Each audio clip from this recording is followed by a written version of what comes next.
Okay, for those who actually have a basic knowledge of 10,000 Reasons, we're going to try a little advanced production of the song so that we can impress the judges, really. To do that,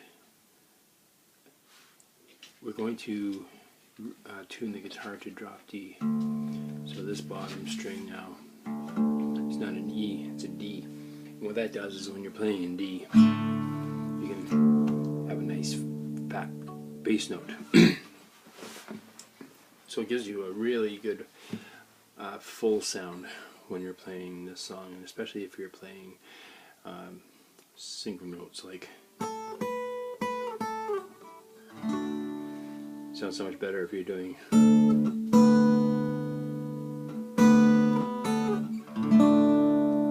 something nice and chunky bass. So with the bass, instead of doing on the 4th string here, we're going to come down here for our bass string.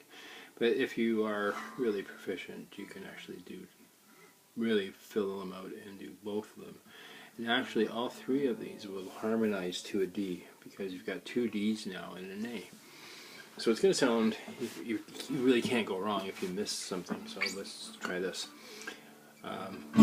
Strum, and then we come up.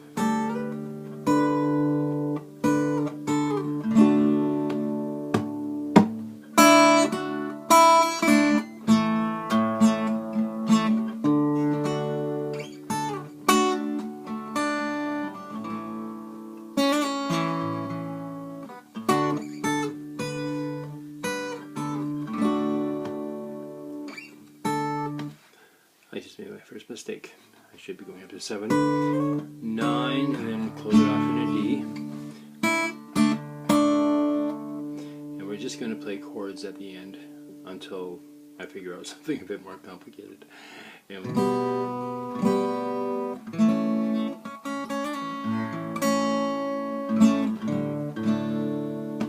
Okay, so that had a little bit of fancy in it. One other thing I want to put in this is a hammer-on pull-off. So it will sound like this.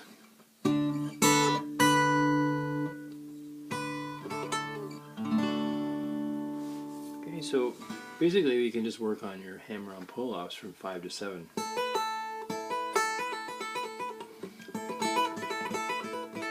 Okay, so that you're going to put that in the song, it's going to sound like this. You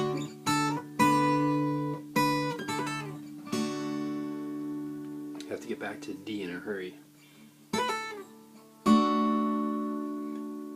Hammer on. And then worship.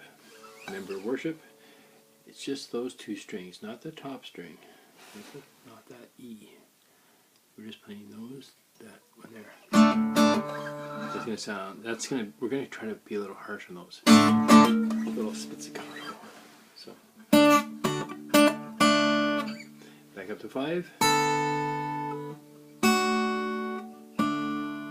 And then A.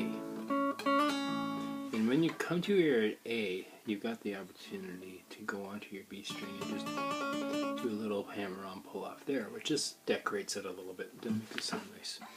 Okay, so if we want to really fancy up the song, we got our drop D, we've got our hammer-on pull-off, a really quick hammer-on there, and a little,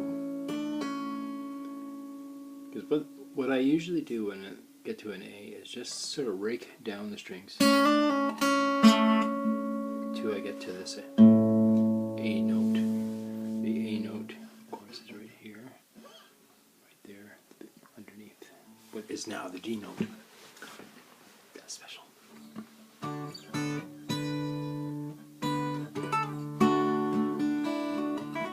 So we can put some extra fillers in there just to keep time.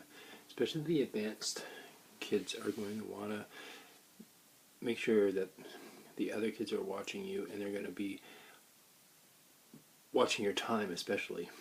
So I'm going to put in a little bit of strumming just for timing. Grace notes just for timing. Okay, so it might sound something like this.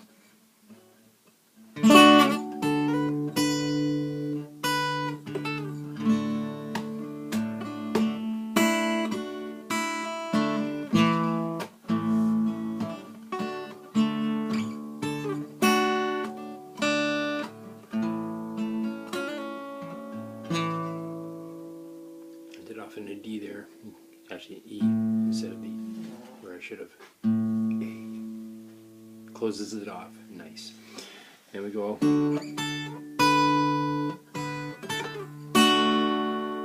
the way up to 7, 9, and back to D, and then we get those two notes, those spizzicato notes. Those you're going to concentrate on those notes, but as you drag them down, you're going to be hitting other notes too. But those are the ones that you're going to be punctuating, because those two, that one there, the G, and that one there, the B. Okay.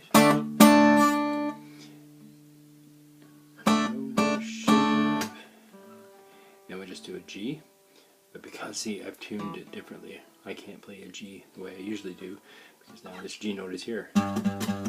So.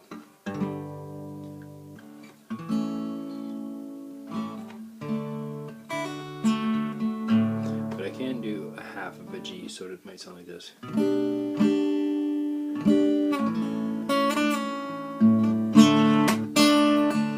I'm always put a little calypso in there. So